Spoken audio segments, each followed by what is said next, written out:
Some places don't just hide their past, they drown it. Others leave it standing, waiting for someone to walk too close. In Arkansas, you don't have to believe in legends to feel something isn't right, because these stories aren't made up, they're documented. And if you're watching something in Arkansas might already be watching you back. Lock your doors, put on your headphones, and don't stop listening, even when it gets too quiet.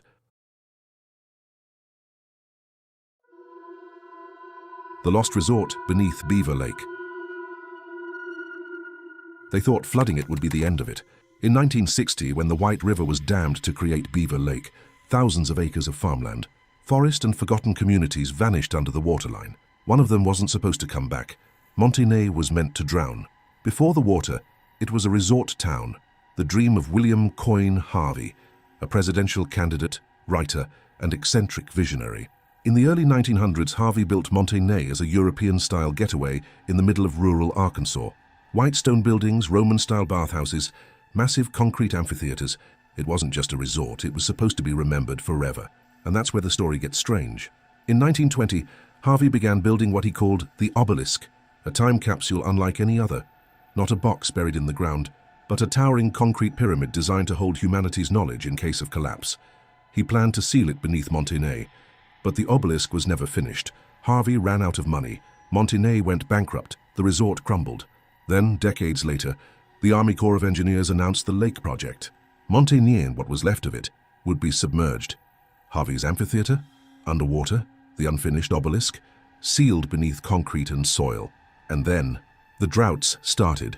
In 2005, lake levels dropped to record lows, revealing something that wasn't supposed to surface again: walls of white stone rising from the mud, curved walkways, foundations with perfect angles, and a single tower poking just above the surface like it had been waiting. Tourists began showing up. Some locals refused to go near it. But the strangest part wasn't what reappeared, it was what didn't match. Maps from the early 20th century placed the amphitheater and tower at specific locations. But when researchers compared the ruins to the blueprints, something was wrong. The visible walls were too long. Some of the structures weren't on any known plans. Divers who explored the area with sonar reported submerged chambers, rectangular voids that didn't show up on core surveys. One chamber had a steel hatch, another appeared to connect to a buried tunnel. And then in 2011 the lake rose again, fast. One photographer who had captured the ruins just days before posted his last update. The water's back, but the readings I got from my scanner, I don't think it was just a resort. He never posted again. Today the tower sometimes emerges when the drought is bad enough. People walk among the ruins like it's a curiosity. But those who grew up near Montagnais speak of something else, a hum rising from the stone, an unease that settles in your spine when you get too close. No one talks about the blueprints that don't match. No one talks about the sealed foundation no one can explain. And no one, not the government, not the Army Corps, not the town, will acknowledge what might still be buried underneath. Because maybe Harvey's obelisk wasn't meant to preserve history. Maybe it was meant to keep something inside. You'd think a place that's underwater would stay silent, but sometimes the earth doesn't just remember. It hums, and the sound doesn't come from above. It rises from below.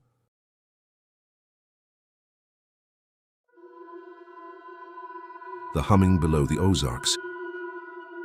The Ozarks are old, older than the roads that wind through them, older than the legends people tell to scare their kids at night.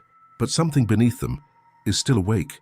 It starts with a sound, not loud, not sharp, but deep, like something breathing through rock. Carvers call it the pulse, locals call it the hum.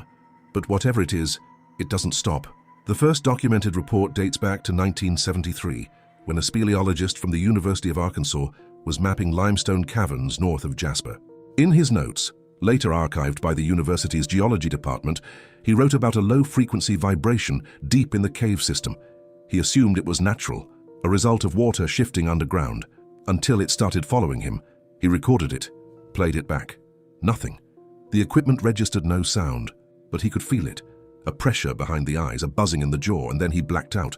When he woke, he was near the surface, but his watch had stopped, and his map, carefully hand-drawn the day before, was smeared with wet ash. Ash that hadn't been there when he went in. He never went back.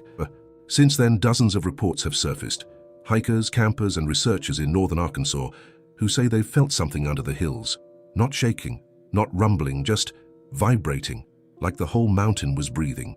One group of amateur cavers known as the Ozark Hollow Explorers claimed they traced the vibration to a sealed passage in the Devil's Den cave system, a narrow tunnel, no more than 2 feet wide, that opened into a wider chamber.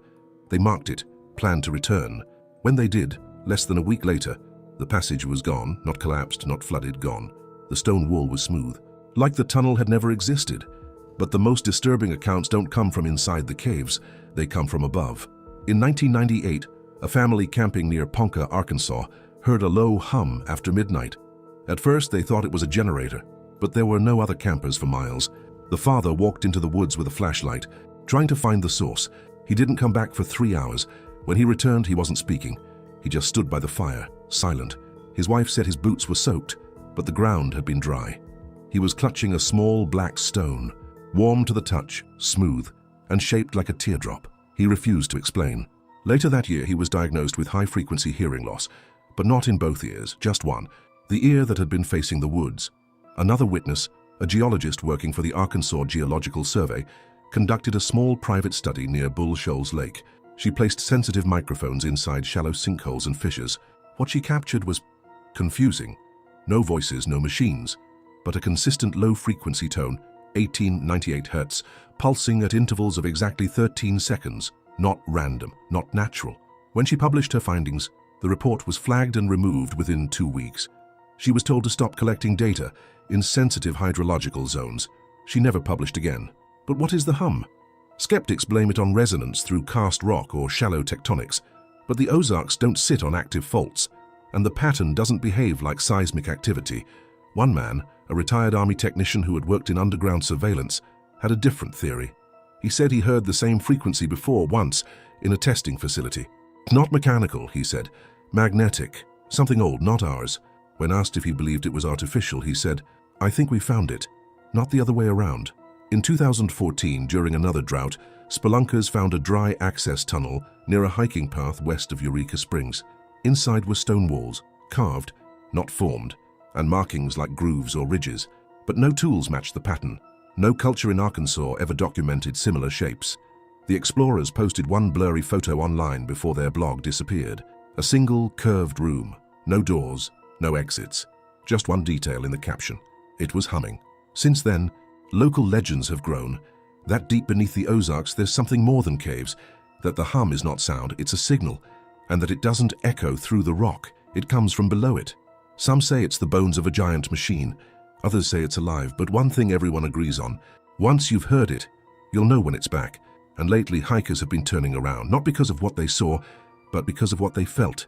Because underground, the air gets heavier, but above ground, in the woods, there's something else, not deep, not loud, just floating, waiting for you to notice it.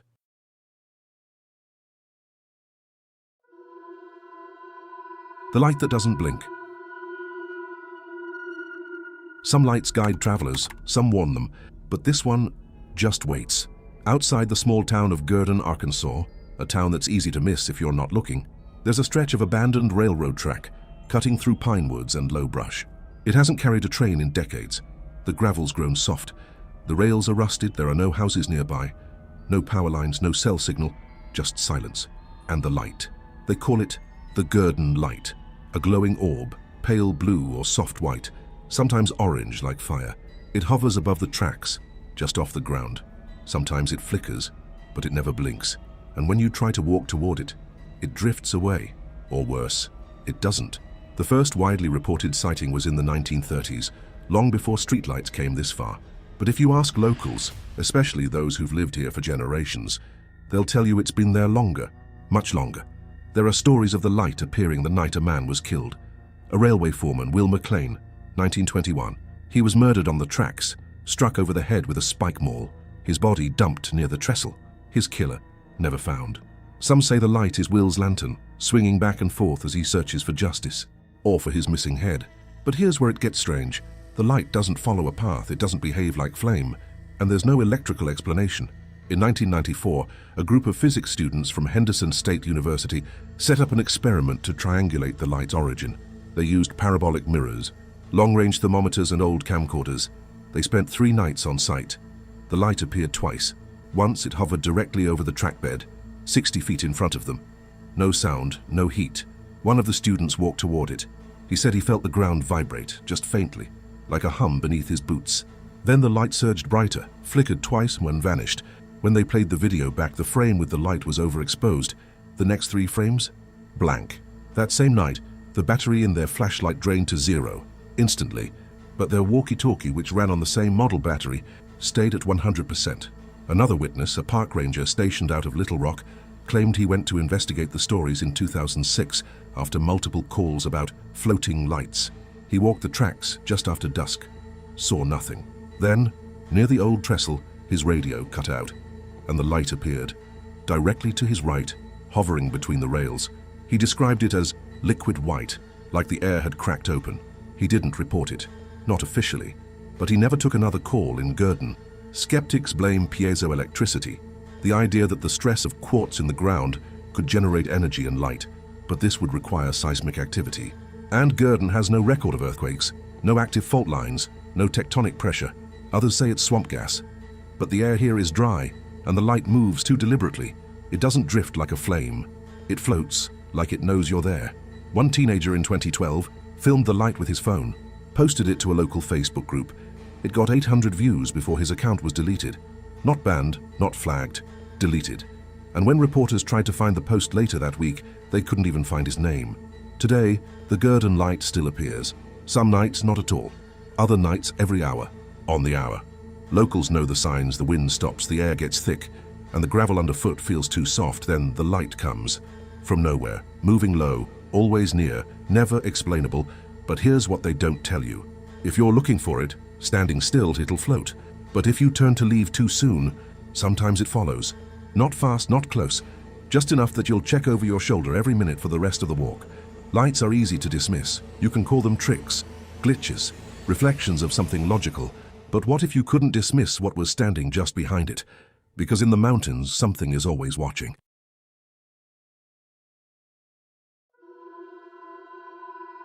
The woman on the ridge. Not all hauntings chase you, some just wait, exactly where they know you'll stop. And when you do, they don't move, they watch. Petit Jean Mountain rises in soft green slopes above the Arkansas River Valley, a place where stories go back centuries, stories of heartbreak, of unburied things, and of someone who never left the ridge. They call her the woman on the ridge. No name, no footsteps, just a shape that doesn't blink and never turns around. The earliest version of the story is legend. An 18th century French girl disguises herself as a cabin boy to follow her fiancé to the New World. She becomes ill before their marriage, reveals her true identity, and dies shortly after. They bury her on the mountain that now bears her name, Petit Jean, Little John, but something doesn't rest, and something on that ridge still waits. It's not the legend people talk about anymore, it's the sightings. The first verifiable report came in 1952. A park ranger doing a dawn patrol near Stouts Point, where the overlook drops straight into the valley. He saw a woman in a white dress standing at the edge of the bluff. Not close, not dangerous, just still. She didn't move. He looked away to radio it in. When he looked back, she was gone, and it didn't stop.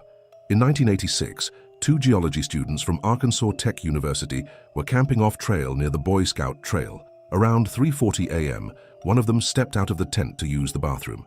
He saw her, standing across the trail facing east. He thought she was another camper. He spoke. No answer. When he stepped forward, she didn't flinch. She didn't even seem to breathe. He backed up, woke his friend. When they stepped out again together, she was gone. The next morning, they found something in the brush. A dried wildflower bouquet tied in red ribbon. No footprints, no wind, no. Just there.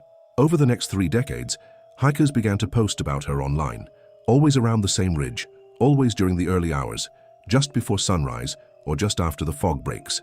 And one detail never changes. She doesn't react to you. You react to her. A retired Air National Guard pilot who'd hiked the area for years reported something unnerving in 2009. He was photographing the sunrise with a long lens from the overlook. He turned around and saw her, maybe 30 feet away just past the trees. He said her dress didn't move in the wind, and the light hit her face but cast no shadow. He took a photo, or thought he did. Later, the image was just static, no error, no corruption, just visual white noise. But that's not the only anomaly. Visitors who claim to have seen her report the same strange sensation, a pressure behind the eyes, the inability to speak, and the deep, unreasonable certainty that she knew they would be there. A botanist from the University of Arkansas spent 2 nights camping near the trail in 2017 to photograph native flora. At 4:10 a.m. he was awakened by humming. He described it as a low human hum, not a tune, just breath with intent. He stepped outside. There she was, not near, but visible. When he raised his flashlight, she vanished behind a tree. But the humming didn't stop. He left the mountain the next morning and never returned. Park records don't officially acknowledge the phenomenon, but a ranger stationed there between 2004 and 2020 agreed to speak anonymously. She said this: "We don't talk about her in training, but every few years a visitor comes into the lodge looking pale. They ask if anyone else has seen the woman in the dress. We just nod. That ridge watches you back, always has." Most versions of the story still attribute the presence to the original legend, the girl who followed love to her grave, but others aren't so sure, because in several accounts, hikers claim she isn't facing east. She's not looking out over the valley. She's looking toward the trail, toward them. One woman said the figure had dark eyes, too dark, she thought, for that early light, but she didn't see them directly. She felt them, like weight. Today, Petit Jean is a state park filled with families, photo spots, and peaceful walks. But the ridge remembers, and for those who wake too early or walk too far off the trail, the woman in white might still be there, still watching, still waiting, still exactly where you'll stop. She doesn't chase, but some places don't need to follow you. They just need to open once. The hatch that disappears. Not everything buried is meant to stay that way. Some things weren't buried deep enough, and some things open. Greer's Ferry Lake is supposed to be one of the more peaceful places in Arkansas, a sprawling, clear water reservoir created in the 1960s by the U.S. Army Corps of Engineers. It's a place for boating, fishing, families, the kind of place where danger doesn't belong. But for decades, certain parts of the lake, particularly near its northern banks and off-grid coves, have drawn rumors of metal doors in the ground, of walls that hum, of entrances that are there one day and gone the next. They call them the hatches, and the people who see them don't always agree on what they were, only that they weren't supposed to find them. The first known report comes from 1981, a father and son fishing early morning near a small peninsula west of Greer's Ferry Dam. They said the boat drifted toward the shore, and the father stepped out onto the rocks. That's when he noticed it, a rectangular metal panel, flush with the ground, half covered in brush and dirt. He assumed it was part of an old Corps utility, but when he pressed on it, he felt something strange. A low vibration under his hand, like a motor running, like something beneath him wasn't asleep. The next morning he returned with a friend. The hatch was gone, same spot, nothing but flat earth. That could have been it, just a fisherman's misreading. But it wasn't the last time. In 1995, a team of local high schoolers were hiking along an unmarked trail that cut between the lake and an abandoned roadbed. They stumbled on what they described as a steel hatch, about the size of a crawlspace door, with a vent tube and a lock wheel. It had no rust, no lichen, it looked new. They returned the next day with bolt cutters and a disposable camera. The hatch was gone, not covered, gone. No imprint, no depression, no trail. But it didn't end with hikers. In 2002, a former TVA subcontractor named MJ anonymously posted to a now-defunct message board. He claimed that during dam infrastructure checks in the late 80s, he saw reference documents for auxiliary surface points. One was listed near Greer's Ferry. When he asked what it was, he was told plainly, "That one's sealed, not for operations." He never saw it on site. But what stood out was this, the line under the document header: "Power only, no water, no air." What kind of underground hatch needs power, but no ventilation or plumbing? In 2011, a group of amateur drone operators captured infrared footage from the eastern bluffs. In the thermal scan, they noticed an anomaly, a hot rectangle in a cold patch of forest. When they hiked out to it days later, there was no source, just normal soil. One of them claimed his compass spun. Another said his chest felt compressed. The camera battery drained to zero. They never flew there again. To this day, no confirmed coordinates of the hatch exist, but people keep looking because the stories are too consistent. Metal flush with ground, no handle, a hum, and most importantly, they never find it twice. An FOIA request submitted in 2016 to the Army Corps asked directly about unlisted surface access points near the lake.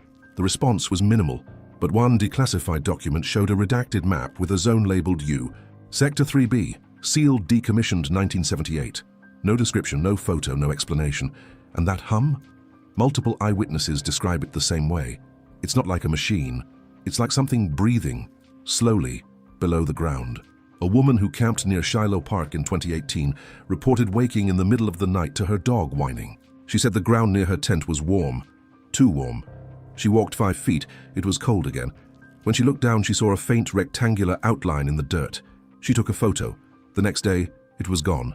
Her photo? Blurry, indistinct. But the shape is there, so what is it? An old emergency shelter? A Cold War bunker? A forgotten test site? Or something that was never meant to be opened at all? Some believe it was part of a larger network, sealed during the TVA's restructuring. Others believe the doors aren't human-made at all, that they were found, not built, and every once in a while something beneath still wants to be found. Because when hikers describe that hum, they all say the same thing. It didn't sound like a machine, it sounded like it was listening. Some structures vanish on purpose, others are sealed too late. Because when you try to erase something, sometimes it comes back louder.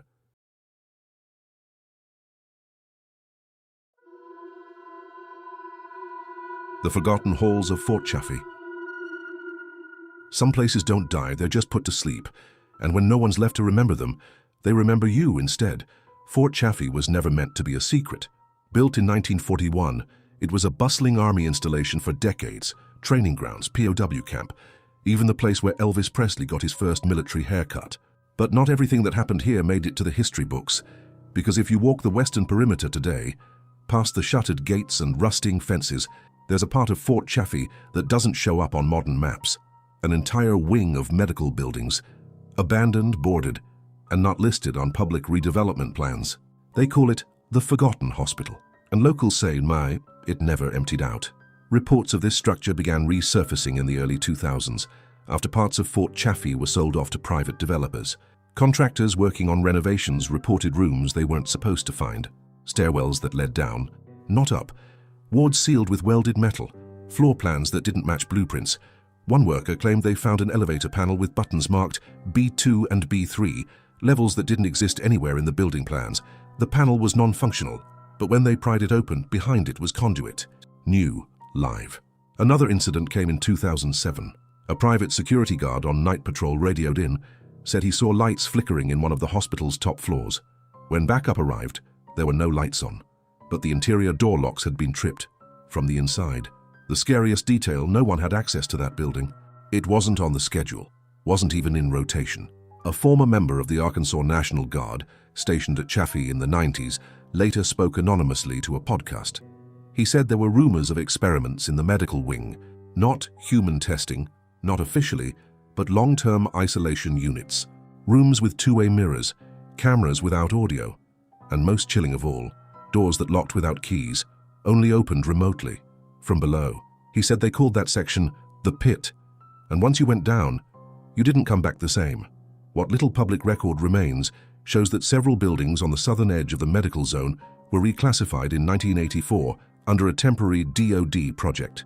The project name was redacted, but the classification was clear: behavioral observation and emergency containment. What kind of emergency? No one says. The Fort Chaffee Redevelopment Authority denies any underground structures. They say the buildings were cleared, the tunnels were storm drains, and anything else is urban legend. But satellite scans in 2019 showed thermal inconsistencies.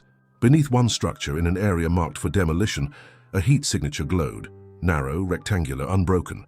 When demolition teams arrived weeks later, that part of the foundation was missing, not destroyed, missing. No rubble, just air. There are whispers of civilian disappearances, hikers, explorers, photographers who snuck in to get footage of the haunted hospital and never uploaded again. One case even involved a journalist from Little Rock. She went into the restricted wing to investigate a local legend about rooms that echo when no one's inside. She returned, but her friends said she was different, quieter, paranoid. She wouldn't talk about what she saw, and after a few months she moved out of state. No forwarding address. People still break into Fort Chaffee's edges, thrill seekers, paranormal groups, even YouTubers. Most of them just film long, dusty halls and broken glass. But every now and then, someone hears something mechanical, rhythmic, below the floorboards. One man said it best: hospitals are supposed to make you feel better. That place made me forget what feeling normal even was. Not all states tell their stories out loud. Arkansas whispers them. From lost towns beneath the water, to watchers on the ridge, to sealed doors humming beneath your feet. These aren't just campfire tales. They're documented, mapped, silenced, and still, they resurface. So next time you visit a lake that's too still, or hear a sound where there should be none, ask yourself, did this place forget something? Or is it remembering you? Drop a comment with the next state we should uncover. And if you think this was chilling, you haven't seen anything yet. Check out the full playlist of mysteries from other states, already waiting for you on the channel. But be warned, some places you can only visit once, and some stories don't stop, just because you stopped watching.